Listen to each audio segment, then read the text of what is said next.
On to week 2 of the dieting phase, and just something I want to go through with people, because this is what I think makes people struggle a bit, and they freak out and then they chuck all their eggs in one basket, and it's not that efficient for a dieting phase. So week 1 I dropped 1.1 kilos, which is common for me. I did speak about this on the last vlog. And then week 2 my weight has just held. So it's not went anywhere, it's not dropped. On average, it's not dropped. So there was a few days it was down, a few days it was up. Now, that does not mean that I'm not in the right position to lose body fat. It just means that your weight is never just this like fluid line of drop. It never just drops consistently all the time. So what you need to do is when you look at things like this, so don't freak out, because how I'm actually looking at my progress is visuals. So when I do my own check-in, I do it like a client, send it to myself, well, not send it to myself, but look at it myself. I lined up my check-in photos before I actually looked at my sheet. So I could see the visuals, my quads look a little bit leaner, and through my upper chest. Now, obviously a week in, or 2 weeks in, I'm not going to be super lean, but there are visual changes. So the weight doesn't really matter, plus you've got to take into other things. I've been eating a little bit later this week just because of how my days have been. I also find that if I've been out in the sun, my weight does tend to spike up, and I've noticed this from prep last year when I used to go on the sunbeds. Before anyone moans about that, sorry, but I used to go on the sunbeds and my weight would always spike the next 2 days. So that's anecdotal, there's no science behind that, but I have noticed that before with me. So not to stress at all. That the last week there was really productive. Sessions were good, because I've got more equipment and quite a lot of load. Getting back to being under a bar with a fair amount of load is like good. I'm not making any changes. My steps were aiming for 10,000, but I was hitting 14 just from me and Robin go for a walk every day, but just from me moving around the flat, doing stuff, I'm actually clocking up a fair amount. So I'm going to hold them at 14,000. Cardio is still 60 minutes across the week, so I do that on my rest days. Calories are just the same, so I'm not making any changes. As I've said, the training, I'm going to change that up slightly just because I got a spider bar, which you'll see me try to put together later on in the vlog. And I used it yesterday, yesterday, first time I've ever used it, and my upper back is smashed because I'll put up a photo of what it looks like, but holding it in that position, so I've had to taper my volume down elsewhere. Also, I have deadlifts in my program for the first time in maybe 5 years.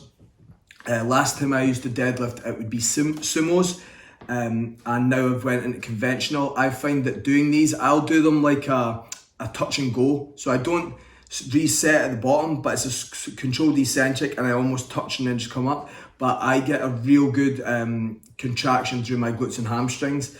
I was doing RDLs before the gym shut, and they were kind of at the stage where they'd stalled. And also I've got an issue with my left lat that I've not been able to get seen to. So deadlifts seem to be working better, but my recovery isn't as good from them because it's a new stimulus and adding in that load. So I'm just tailoring my workouts to that over the next couple of weeks. The first 2 weeks were me just finding my feet with numbers.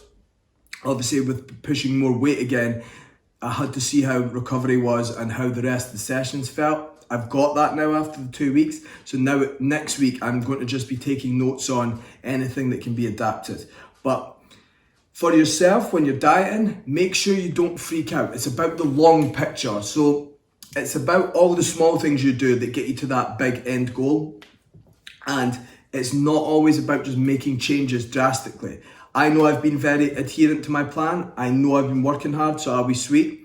If you know your adherence isn't there, then that's the first thing to look at. So if you're not being adherent, you're not being honest with your plan, it's hard to coach, because no matter what changes are made, it's not adherent. So if you're pulling your calories down but you've not been following the previous plan, it's not going to give you more fat loss, it's just going to make you not follow the plan more. So that is a big one. And if you're unsure how to structure your sort of changes or when to make changes, drop me a message and I'll let you know, because Yes, it's okay if weight doesn't move, but there will be a point where I do make changes, and obviously you'll see it on the vlog.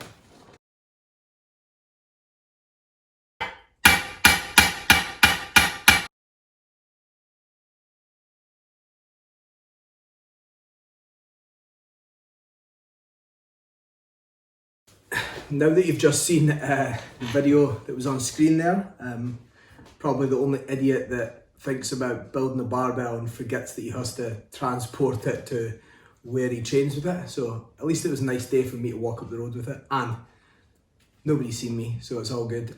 What I want to speak about now is, like, since I've got more equipment again and I can train with load. Now, sorry, that's not to rub it into all those people who don't. I was just in a position where I could invest in that, and obviously with the gym being pretty much my life and training being my life, I didn't really see an issue with doing that. So if you don't have any equipment, I'm sorry about that, but to all you people out there who are lucky enough to train with some, you are very lucky, as am I.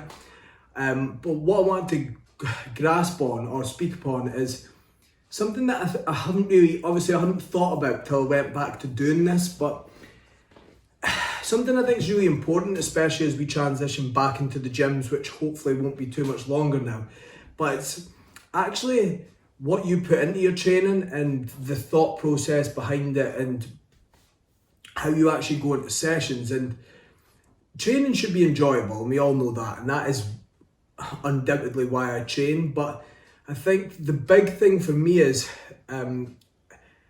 the difference between just training for fun and training because you're truly trying to achieve something, and going into those sets with a purpose and actually pushing yourself to a point where you're going to improve your physique. And what I mean by this is, and I see this a lot when people are training and they go into a set but they've not thought about it prior, and they're not just going into a set thinking about what they're trying to contract and how the movement should feel and the number from last week you're trying to beat. And it's always having that determination to be better than last week. And everyone does it different. I think I'll throw a video into the alongside the screen about sort of what I do. And I didn't really notice I'd done this till I videoed it and looked back. But I just listen to music, and in my head I'm kind of thinking and assessing what I'm away to go into, and that'll happen with most sets. I'm going into the set thinking about the number I'm trying to beat, trying to think about how I'm going to attack that set, and this will help a lot when you're training. I think sometimes with people it can be, there's no thought process in it, and they're almost just thinking, oh, I've got to do this to get through the session, whereas, and I know with my training partners as well, with when me, myself, Vaughn, Fitch, Joe, I'll throw you in this, but sometimes, you know, you're only there occasionally. Joe only turns up when he wants to. But what we all do very well is we'll chat as we go, but then when we go into a set, you're really flicking that switch, you're turning your mindset on. And if you're someone who struggles to do that, I think that is the easiest way to change up what you're doing that's going to get more results. Like actually just being in that moment and being in the set and looking to improve that. It's such an easy thing to change, where if you're training normally and it's kind of, you're fucking about right before you do a set, you're not really turning on that mindset to progress. Whereas what I'll tend to do is I'm just in a thought process. I might be speaking up until the set, up until I go into my warm up for the set, and then my headphones are on, I'm looking at what I'm doing, I'm thinking about it, because we all move differently. How I move will be different to you, but we're just thinking about progressing and how much I can beat that logbook number. Now, it doesn't happen every single set, because if it did, we would all be super strong really quickly, but it's how you actually process that and the build up. Because for me, training's that escape from everything else I do. Like I'm quite, like I suppose, quite, I think a lot and overthink probably, but being a coach you've always got stuff in your mind. But for that training session, I don't. It's that sort of time away from it. And this is how you should be going about it, because if you're looking to truly achieve a amazing physique where you're getting on stage, you're doing a shoot, you're just getting an unreal transformation. It takes more than just doing a session.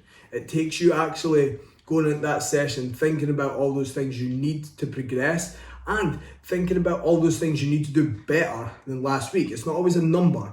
It might be that you didn't go into that set well and that's the only reason you didn't progress. And slowly but surely getting into those habits, I've spoke about it before where if I beat a top set, I will listen to the same song every week till I don't progress. If I hit the same numbers, I'll still listen to that same song, but I'll use a playlist of songs I've got that will like be there for my top sets. I listen to a different playlist on every training session as well. I've said this before, where push is kind of like deep house, pulls rap, and then lower is kind of just screamo music I would never listen to be honest, for lower body, but these little things will help with when you go into a session. And it's something I do think people miss, that intensity or that actual just tunnel vision into the session. Like, it's so important and it's easy to sort of miss. And I want everyone, as they start to go back at the gym, have a list of things that you know you need to take into sessions, because it will be helpful. This week's vlog's been pretty smooth, pretty easy, going into the second week of the dieting phase.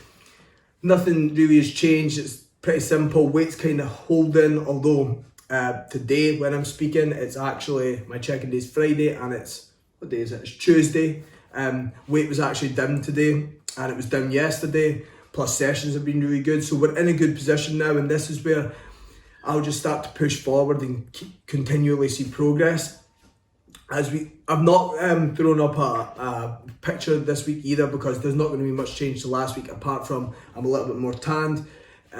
With the vlog going forward, next week I'm going to go into a little bit more about clients, because I've actually not touched on that in ages, because last vlog was me speaking about female like prep and first time competitors, but next week I'll actually throw up how some of my clients are doing, because now it's getting closer to people's shoots. I've got a lot of clients dieting. It's cool to see how they're looking, how I respond to them in the check-in sheet. And if anyone's got any questions as we go, please just fire away, or if anyone's got any feedback, you'll see the links below to the Instagram and the website. So if you want to have a look at that, you also can. We have got some cool stuff happening on the website. So head over there to have a look at it, especially if you are looking for some motivation or some programs, because we've got some up there that will help. You can't do them exactly just now because you don't have the equipment, but you can use them to plan out how you're training if just now you're sort of lost or you don't know where you're going. And if anyone else is interested, we are doing some cool stuff. So just drop me a message. If you've got any questions or you're unsure about how to set up your dieting phase, just anything I've went over that you're unsure of why that might help, or that bit that I've just went through there about speaking about how you should be going into your training sessions, I think it is something that a lot of people miss. And if you're unsure about what I mean, drop me a DM on Instagram and we can chat about just simple things that you can put in there that will improve your training sessions.